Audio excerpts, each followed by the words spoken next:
रवींद्र घोरपडे, मी तर मलडोन मध्ये आलेलो आहे, सिन्नर तालुक्यात. काय पिण्यापुरतं आम्हाला पाणी भेटलं तरी बाद झालं, उन्हाळाभर आम्हाला प्यायला पाणी भेटलं तरी बाद झालं. यांच्या कर्मानुसार भेटत असतं. मी फक्त शोधक आहे, पाणी शोधक.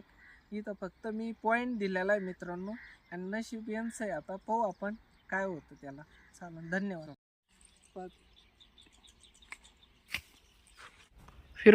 फिरो येशूच्या नावात बस झालं दादा. बरं दादा ऐका ना, तुम्हाला म्हटल्याप्रमाणे झालं का? बरोबर म्हटल्याप्रमाणे झालं. ही पाकी ही आणि ही पाकी एकच आहे, ही आणि ही पाकी एकच आहे. हा जॉईंट आहे. किती